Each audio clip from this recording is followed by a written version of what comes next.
कई बार पड़ोसी चौंका देते हैं, यही बांग्लादेश ने किया है। बांग्लादेश ने जो किया उसकी उम्मीद बिल्कुल भी नहीं थी, पर बांग्लादेश ने ये सब कुछ किया पाकिस्तानी युद्धपोत के साथ। क्या भारत की वजह से? तो वहीं दूसरी तरफ श्रीलंका ने अब पाकिस्तानी युद्धपोत पर क्या फैसला ले लिया, जानेंगे क्या है मामला। जहां एक तरफ यहाँ हिंद महासागर क्षेत्र में धमाल मचा हुआ है, तो वहीं दूसरी तरफ पीले सागर में भी अब चीन उतर चुका है और पीले सागर में उतरने के बाद 15 अगस्त का प्लान भी रिलीज कर चुका है चीन। जानेंगे 15 अगस्त का चीन का क्या प्लान है, आइए जानते हैं इन खबरों को विस्तार से। ये जो हिंद महासागर का क्षेत्र है ना, इस वक्त बेहद खास हो गया है और खास तौर पर चीन की बात करें तो उसके लिए तो और भी ज्यादा खास हो गया है। यही वजह है कि चीन लगातार यहाँ किसी न किसी माध्यम से घुसपैठ करना चाहता है। जैसे कि चीन ने अपने सर्विलांस स्पाई शिप को भेजा, पर भारत ने श्रीलंका के ऊपर दबाव डाल दिया और इस शिप को रोक दिया गया। फिर चीन का गुस्सा फूटा श्रीलंका के ऊपर और उसने तुरंत बैठक के लिए बात कह दी और इस बैठक के बाद क्या गुपचुप कुछ फैसला लिया गया और इस बार चीन सीधे सीधे नहीं बल्कि पीछे के रास्ते से आया। वो कैसे?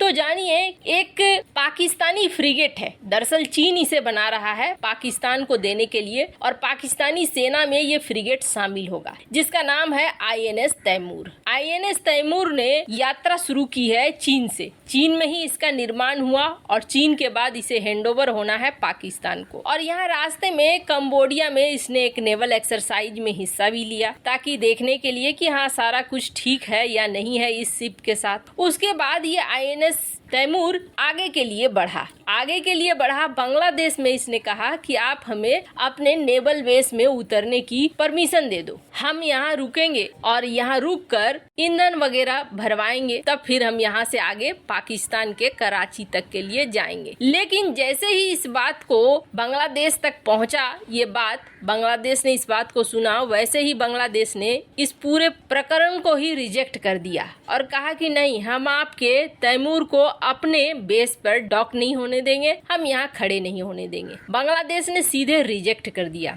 बांग्लादेश के रिजेक्ट करने के पीछे दो वजह हो सकती है। एक तो बांग्लादेश पाकिस्तान द्वारा दिए गए जख्मों को बिल्कुल भी नहीं भूल सकता है। जिस तरीके से बांग्लादेश अलग हुआ पाकिस्तान से, आपस में रिश्ते कभी भी दोस्ताना नहीं रह सकते, क्योंकि पाकिस्तान ने बहुत ज्यादा नरसंहार किया था। वहीं दूसरी तरफ बांग्लादेश के ऊपर भारत का भी दबाव माना जा रहा है कि भारत के साथ रिश्तों को बांग्लादेश किसी भी हाल में खराब नहीं करना चाहता है। इसलिए बांग्लादेश ने इस बात को ना करने में ही भलाई समझी और सीधे सीधे रिजेक्ट कर दिया पाकिस्तान का अनुरोध। और अब पाकिस्तान ने कोलंबो से मांगी अनुमति, यानी कि श्रीलंका से अनुमति मांगी और श्रीलंका ने इसकी अनुमति दे दी।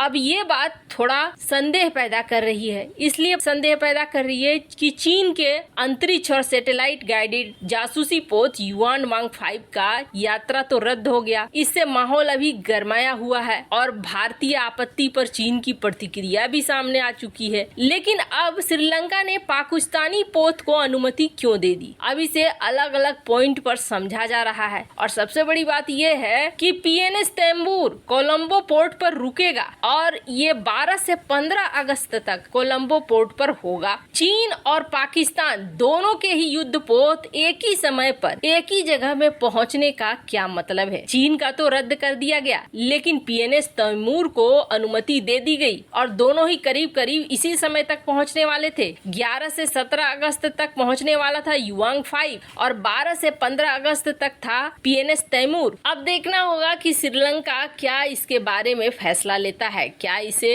डॉक होने देता है। हालांकि बहुत कम समय बचे हैं, इसलिए उम्मीद यही जताई जा रही है कि इसे हम्बनटोटा पोर्ट पर खड़ा होने की अनुमति मिल जाएगी। खैर, कुछ न कुछ तो जरूर चीन और पाकिस्तान में पक रहा है हिंद महासागर क्षेत्र के लिए। लेकिन जहां एक तरफ ये सब कुछ हो रहा है, तो वहीं दूसरी तरफ अभी नजारा बदला नहीं है। नजारा अभी शुरू हो चुका है। दूसरी तरफ, एक तरफ तो जहां ताइवान के साथ जो लगती हुई सीमा थी और वहां पे युद्धाभ्यास चल रहा था, उस युद्धाभ्यास को जारी ही रखा गया है। यानी अभी लंबे समय तक यहाँ युद्धाभ्यास होगा और युद्धाभ्यास होते होते अगर जंग हो जाए तो कोई बहुत बड़ी बात नहीं होगी। कुछ ऐसा ही रूस ने भी किया था। रूस ने भी अपनी सेना को जमा किया और शुरुआती दौर पर रूस यही कहता रहा कि हमारी सेना तो युद्धाभ्यास कर रही है, युद्धाभ्यास कर रही है, लेकिन ये युद्धाभ्यास फिर जंग में बदल गया। वैसे ही हालात कुछ चीन और ताइवान मामले में भी लग रहे हैं। अभी भी इस जगह पे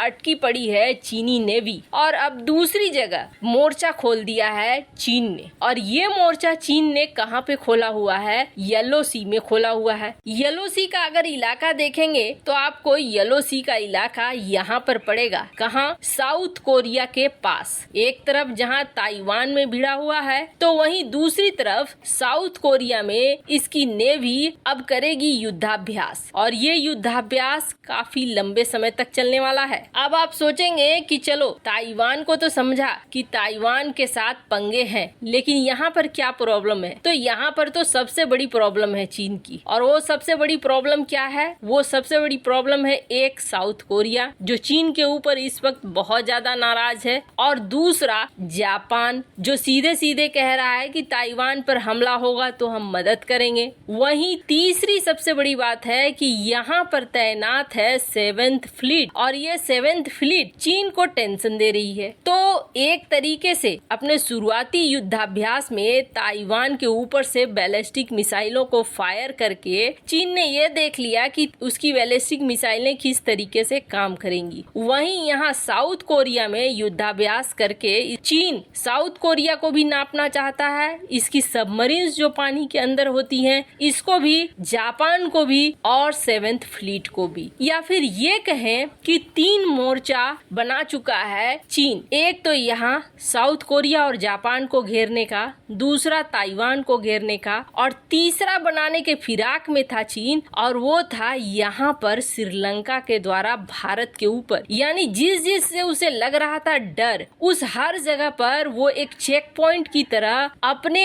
फ्रिगेट्स को, अपने नेवी को, अपने जहाजों को पहुंचा देना चाहता था और उसका असली मकसद अभी भी ताइवान को कब्जाना है। जिस तरीके के सेंटिमेंट्स बन रहे हैं वैसे में चीन ताइवान के ऊपर हमला करेगा और कहीं न कहीं इसके लिए चीन भूमिका बना रहा है। चीन लगभग हर जगह नाकेबंदी कर रहा है। कहा जा रहा है कि ये जो पीला सागर है, इस पीले सागर में जो युद्धाभ्यास चलेगा, ये युद्धाभ्यास अभी काफी लंबा चलेगा। हालांकि जिस जगह को चुना है, ये जगह बहुत सारे पोर्ट हैं यहाँ पर और बहुत सारे व्यापारिक रास्ते हैं जहाँ से व्यापार वगैरह होता है। ऐसे में चीन ये बहुत व्यस्त मार्ग को अपने युद्धाभ्यास में ला रहा है। खैर, चीन ने इसकी प्लानिंग 15 अगस्त तक की है। कहा जा रहा है कथित तौर पर 15 अगस्त तक के लिए चीन ने एक पूरा प्लान बनाकर रखा हुआ है। अब देखना ये होगा कि क्या ये मामला बढ़ता है और युद्ध में बदलता है, या फिर बाइडेन जैसा कह रहे हैं कि कुछ नहीं होगा वही होता है। वैसे आपकी राय में क्या होगा? कमेंट कर जरूर बताएं। जल्द मिलते हैं अगले वीडियो में नई खबर के साथ।